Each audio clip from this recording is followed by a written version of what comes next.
জীবন পেয়েছি। জীবনটা পাওয়ার আগে মায়ের পেটের মধ্যে ছিলাম, মায়ের পেটে আসার আগে আমরা রুহ জগতের মধ্যে ছিলাম, রুহ জগতে আসার আগে আমরা কুদরতের মধ্যে ছিলাম। বাইরে আমার প্রথম ছিলাম কুদরতের মধ্যে, তারপর আমি আপনি এসেছি আলমে আরওয়াহ রুহ জগতের মধ্যে, তারপরে বাবা এবং মায়ের মাধ্যমে আমরা এসেছি মায়ের পেটের মধ্যে। মার পেটকে আমরা বিশাল পৃথিবী মনে করেছিলাম। মায়ের পেট থেকে আমরা আসলাম ধরার বুকে জমিনের মধ্যে, আবার জমিন থেকে আমরা চলে যাব কবরের মধ্যে, কবরের মধ্য থেকে আমরা উঠবো হাসরের ময়দানে। হাসরের ময়দান কঠিন ময়দান হবে, যেই ময়দান নাম হাসরের ময়দান, যে ময়দানে 12টি সূর্যের তাপ এক মোড়ম হাতের উপরে থাকবে। নিজেরা নিজের গামী সাঁতার করবেন, ইয়া নাফসি বলে বলে আমরা চিৎকার মারবো সেই হাসরের ময়দানে, কঠিন মুসিবতের ময়দানে। 50,000 বছর আপনাকে আমাকে অবস্থান করতে হবে। আর সেই কঠিন হাসরের ময়দানে আমার নবী নিজেই হাদিস শরীফের মধ্যে বলেন, শাফাআতি লিআহলিল কাবাইর মিন উম্মতি।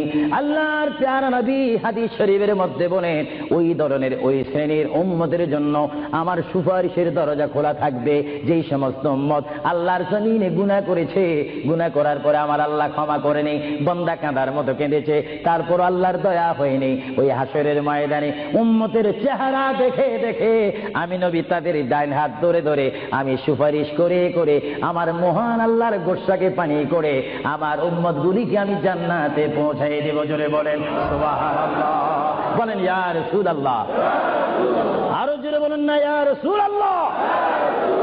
নবী বলেন, শাফাআতি লিআহলিল কাবাইর মিন উম্মতি, আমার গুনাহগার উম্মত যাদের অন্তরে আমার প্রেম ভালোবাসা রয়েছে, আমি রাসূল পাখির মতো উড়িয়ে উড়িয়ে হাসরের ময়দানে আমার উম্মতগুলিকে আমি ডান হাতে ধরে ফুলসিরাত না দেখে মতো তাদেরকে আমি জান্নাতে পৌঁছাই দেব।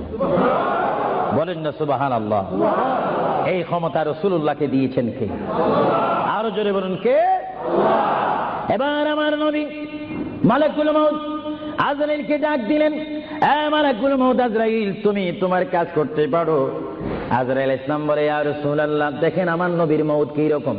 আজকে অনেকে বলেন নবীর মরে গিয়েছে, ভালো কথা তারা জানেন না বলে এই কথা বলেন। আমি ভাই ফিতনা চাই না, ঝগড়া চাই না, কাটাকাটি চাই না, কিন্তু কেউ যদি কাউকে গালি দেয়, কিন্তু গালির যদি কিছু জবাব দেওয়া না হয় তাহলে গালিটা সত্য হয়ে যায়। এর জন্য মাঝে মাঝে আমি কিছু বলি, কিন্তু ঝগড়া করা আমাদের ইসলামের দায়িত্ব নয়। আমাদের ইসলামিক দায়িত্ব হচ্ছে কু আনফুসাকুম ওয়া আহলিকুম নারা।